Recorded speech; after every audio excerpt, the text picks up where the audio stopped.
sabrosura pa' ti que. Hello, everyone.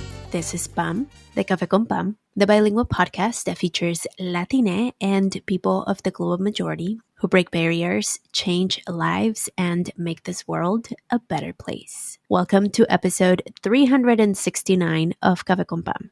Today, it's a conversation between you and me. And as you may have noticed, I am very stuffy y me oigo toda gangosa, pero aquí estamos. Gangosa is the word of the day, if you don't know it. En México, alguien que habla gangoso is someone that talks like me, that has like a stuffy nose, in case you didn't know. Every month, I've been coming, if you haven't noticed, I have been coming once a month, just me, between you and I. It's just a conversation between you and I because you've been asking for more solo episodes. So I've committed to doing once a month coming to you. This month, you get a bonus of 2 solo episodes. So this is part 1 of this episode. And I wanted to give you something insightful, something that you could take that could help you. And I couldn't come up with anything. I have a list of potential episodes to share, but it actually didn't come to me until today, when is the day that I had to record. And it was getting unstuck.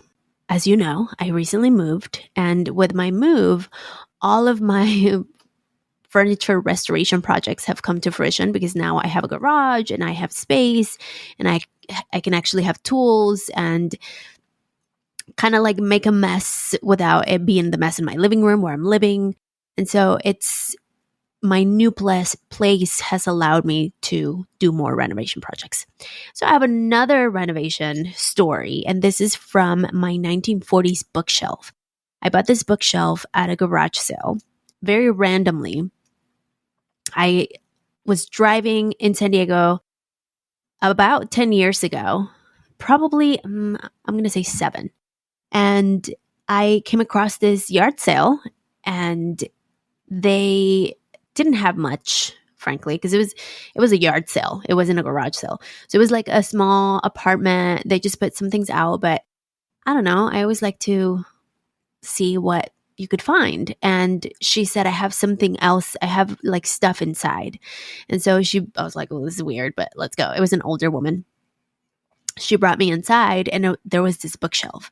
And I was like, are you selling this? And she's like, yeah, take it. We need to get rid of everything. I don't remember, probably an estate type of sale, but I ended up fitting that bookshelf in my little Jetta in my trunk. I don't know how it fit because it's not a small bookshelf, but it fit. I took it to my place, and I knew there was something to it, but it was just old. It was dusty. And it was one of those like, one day I'm going to take care of you. It had been so stained multiple times over the old stain that the bookshelf looked black. And it was just in terrible condition. The staining was bad, but the bookshelf had a lot of substance and character, and I knew there was something there. So when we moved to this house, I said, I'm going to remove the stain. I'm going to expose the wood, the original wood, so we can see the grain and we can actually give life to this bookshelf again. If you listen to my previous episode about the table, that was the Aida table. This is Stubborn Bookshelf. I couldn't find another name. The person that sold it to me didn't give me their name. And so because it was so stubborn, we're going to call it, actually, changing my mind, we're going to call it Stain, because it had been so stained. It was bad. So I started the project in May. I started stripping the wood. I tried sanding it. There was no way to remove all of the layers of staining. So I went and got some stripping material to get it done with chemicals. I started the project and then I abandoned it for a second because I had to get back to work. And it takes a lot of time. So This last weekend, I said, I'm going to finish the bookshelf. It's time. I got this call that's very like, you have to finish it this weekend. And so I gave myself the intention, the objective to finish it by this weekend, this last weekend. And I started on Saturday morning. I basically spent the majority of the day, I would take breaks and whatnot. And then by the end of Saturday, I was feeling sick already. My nose was already feeling a little bit stuffy. I just wasn't feeling myself anymore. By Sunday, I woke up sick and I was so disappointed because I had one goal. I had one goal this weekend because I didn't have any prior commitments. It was one of those weekends that you're like, you know what? I'm going to stay in and just get this done. And I was so frustrated because I was sick. I got sick. And so I had to think about it. I felt stuck in a way because I had this objective that I needed to finish this bookshelf by Sunday. I wanted to see it in my dining room Monday morning when I woke up. And because I wasn't feeling well, it was just a moment of frustration. And this is, of course, very first world problems. I'm aware. And so I went out to the garage and I saw the piece of furniture. I saw a stain from the side. And it was this moment of the morning where it was sitting in front of a window and only certain parts of the bookshelf were lit by the window light. And so I started noticing the bookshelf in a different way. That's when I realized I could actually, what if the bookshelf actually wants to have some parts black? And what if my original plan is not what it was supposed to be completely stripped down? That's when I had a moment of clarity when I was looking at the situation. At the end of this, I'm going to give you a framework to go through all of this. But at the end, I realized that my original goal, my original intention was to finish it. And I had complete permission to shift what finished looked like. And so I got to work. I gave myself 1 hour to get it to what it felt it was finished. And this is not like a half-done project. This is a shift in perspective. This is a looking at the outcome from a different way. And so if I realized that the obstacle was that I wasn't going to be able to strip this thing, because frankly, in order for me to strip the whole thing, it would have taken me probably, based on the amount of time it took me to strip what I actually stripped, another, like in hours, I would say another 48 hours, frankly, another 2 full days of work, because it was really stubborn stain. And there are like a lot of crevices and little parts that the wood is carved, that it requires a lot more work. So what I gave myself was this permission to decide what finished looked like. And so in this quick episode, with this quick anecdote, I want to give you some takeaways.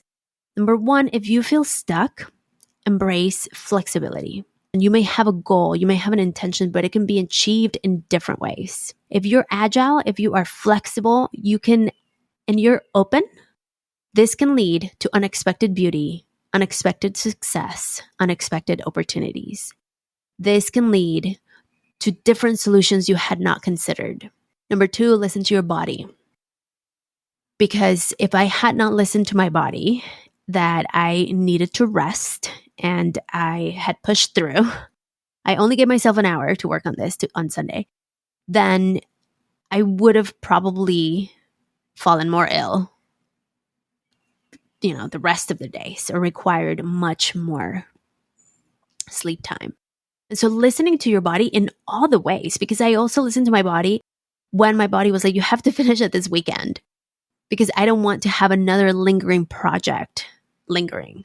Listen to your body, because sometimes taking a step back, changing your approach, even if it's slightly, can totally change the outcome. And number 3, be open to possibilities. Because, sometimes we may have a plan, but the universe, God, whatever you believe in may have a different one. And being open to the possibilities without being attached to the outcome can actually give you a lot more freedom. And on that note, speaking of freedom, I'll leave you with a framework that I created at that moment because I wanted to be free of being stuck. And so this framework, it's free, literally. All you have to remember is, how do I get free? F stands for future. What does the future look like if this was a success? F for future. What does the future look like if this was a success?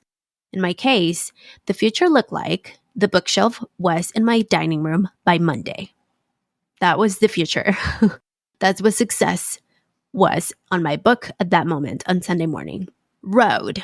What's getting in the way of you accomplishing this? So what's on the road, basically? What is blocking you? That's the R for road. What is getting in the way of you accomplishing this? In my case, what was getting in the way is it was literally me being sick. Otherwise, I would have pushed through, and frankly, I wouldn't have finished because I needed 48 hours. And if I wanted to finish by Sunday, it would not have happened. So me getting sick was actually, this is going to sound weird, but it was actually good because it made me shift my perspective in a very different way. And so what was getting in the way, in my case, my R, my road, what was on the road, not letting me finish, was me being sick. E. So we are in FRE. E is for examine. We are going to examine the resources. We're going to look at the resources or support that we have available that can help us. In my case, I thought of, what resources do I have? I examined the situation. I looked at the bookshelf from a different place, and that's when I had my epiphany, because I started noticing how the light was hitting it. And so I was examining what I had. Some of my resources were that I still had some stripping paint or some paint stripper, but I also have a lot of acrylics because, I do a lot of art. And so I have a lot of acrylics. My mom has a lot of acrylics. She is an acrylics painter. And so one of my resources that came to mind was paint. I have paint at my disposal, in a way, available to me right now in this moment. And that can help me change the outcome. And the last E is for explore. Explore what alternative approaches can you take? Can you explore looking at it from a different way? Can you maybe tilt it to the side? Can you look at it from a higher view? Can you extract yourself from the situation? Can you look at it as a third party? Can you look at it from the other side? Because this might just give you a whole other idea of what the outcome may look like. That's my episode for today. Don't get stuck. Get free. Part 2 of this episode is going to be a tapping sequence so that it can help you, one, discern what it is that you actually want to do. And then once we discern what it is that we want to do, we're going to take action. So we're going to bring in energy to take action. So stay tuned. I know this is such a cliffhanger, but I'm hoping that free, I'll repeat it in a second, but I'm hoping that just listening to the acronym FREE can help you remember when you're feeling in some way stuck. How do I get free? Free, look at the future. What does the outcome look like? R for road. What's getting in the way? What's on the road for you? What's getting in the way from you making this happen? E for examine. What resources or support do you have in this moment that can help you take one action? And the other E is for explore. What are the alternatives to look at it? What other ways can you explore the situation? Is there another approach? Is there another perspective that you can look at this? That was my episode. I hope it was useful and helpful. We'll have the acronym in the show notes with the supportive questions that you can ask yourself if you want. We'll have that in the show notes. We'll also have it on YouTube, so you can have them there. Let me know what you think. I would love to get your thoughts on this. This is something that I legit came up with this weekend. And when I was journaling about my experience with this bookshelf, because I generally think every piece of furniture that I restore will teach me a lesson. In this case, stained bookshelf taught me how to get free from being stuck, to clarify. Iguana listeners, thank you so much for being here today. If this is your first time, this is a very unusual episode. So I invite you to go back into the archives and listen to some interviews that we've done. We share a lot of stories of people. This one is a solo episode. I come by myself once a month, and I would love to hear if you like it, if you enjoy my solo episodes with my random lessons that I hope you take something away from and it helps you in your life. I really enjoy when you tag me or when you send me DMs and you tell me that this actually helped you. Is so amazing, because that's the goal. My goal is for anything that I learn to teach it to you in a way that you understand it, maybe. And maybe because you like the way that I teach things. I don't know. So, ya me voy porque I need to blow my nose. My mocos are out of control, but thank you so much for being here today. At Café con Pan Podcast on Instagram and Facebook. Y bueno, como siempre, stay shining.